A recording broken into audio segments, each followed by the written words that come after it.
Hi guys, welcome to our daily encounter. In our Old Testament reading, we read about a time in which Jehoshaphat goes down to Samaria to King Ahab, and Ahab tries to convince Jehoshaphat to go to battle with him against Ramoth Gilead. And Jehoshaphat says yes, but at the same time he wants to hear what the Lord has to say about it. And so Ahab has some 400 prophets come before them, and all of them said the same thing, go up, the hand of the Lord is with you, go to battle. And Jehoshaphat recognizes something isn't right here. He says, no, is there anyone here that we can inquire of the Lord with? And he says, well, there's this guy, Micaiah, but he never says anything favorable to me. And so Jehoshaphat says, don't let the king say so. Let's listen to what this guy has to say. And so everyone's warning Micaiah, say, hey, tell the king what he wants to hear. But Micaiah says, no, the only thing I can tell him is what the Lord tells me to tell him. And long story short, he ends up telling Ahab, don't go to battle, send everybody back to their house. But Ahab and Jehoshaphat don't listen, which ultimately leads to Ahab dying in battle. And so here you had some people who were just telling them what they wanted to hear, and then another individual who was telling them the truth. And they listened to the ones who just told them what they wanted to hear. And it ended up leading to the death of Ahab. And so this teaches us a very important thing. And it reminds us of the fact that prophets in the Old Testament, particularly in this situation, kind of reminds us or can remind us of weathermen. You watch the weather on the news, and the weatherman is supposed to tell you the forecast and tell you things as they are, to be truthful with you. If it's going to be sunshine and beautiful weather this week, to relay that, or if it's going to be ugly weather, if there's going to be a storm or a hurricane coming in, to tell the viewers that it's coming. But basically to tell things as they are, as best as they possibly can. But imagine if you had a weatherman whose approach was, I'm just going to tell everybody what they want to hear.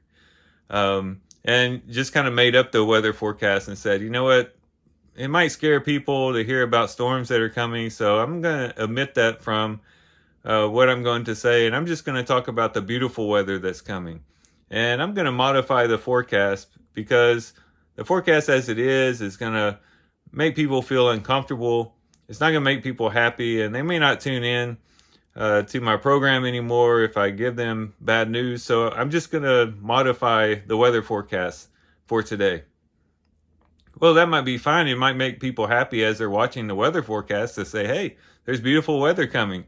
And it might give them a good feeling immediately, but it could be disastrous because they may go into stormy weather or very hot weather unprepared, and it could lead to some very disastrous results. And so we want a weatherman who will tell us the truth as it is, because we rely upon them to tell us as it is.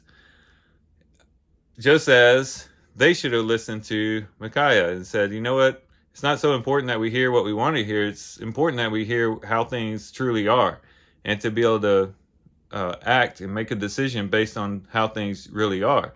They didn't do that, and it led to bad consequences. And so as a principle, what we take away from this is that we need to be people who, one, speak the truth in love, that don't just tell people what they want to hear all the time, but are able to tell people what they need to hear. Sometimes the most loving thing we can do is just be honest and be truthful with people, not in an ugly or condescending way, in a loving and kind and gentle way, but at the same time share the truth with people, because even though it might cause some discomfort, maybe even some conflict initially, it most likely will lead to a better end for that individual if they listen to what we have to say. Especially when it comes to the truths revealed in God's word, because there are a lot of wonderful, beautiful truths. There's a lot of good things, a lot of comforting things, uplifting things in scriptures, but there's also a lot of warnings in scriptures as well. It's important to relay both of those things so that people can get an accurate picture of how things really are and make decisions based upon that picture that's painted. But it also applies to us when we begin to decide who are we going to listen to in our lives. whether it's who we're going to listen to on Sunday morning when they expound on God's word, or give us a message. And also, who will we listen to on a day-to-day basis? Who will we surround ourselves with? What kinds of counselors will we surround ourselves with? Ones that will just tell us what we want to hear, or those who are going to be honest with us and tell us how things truly are? Honesty, truth is what is to be valued if we're going to make sound decisions that will lead to a better end. And so that's kind of what this story teaches us with Jehoshaphat and Ahab. And hopefully we can take these things to heart and begin to really desire the truth, both to speak the truth, but also to hear the truth, so that proper decisions can be made and the proper consequences can then, or better consequences then, can result. So here's some things we can reflect on and think about as we do our reading today. With that, guys, I do thank you for watching the video today. Hope you guys have a great day. Love you guys. God bless.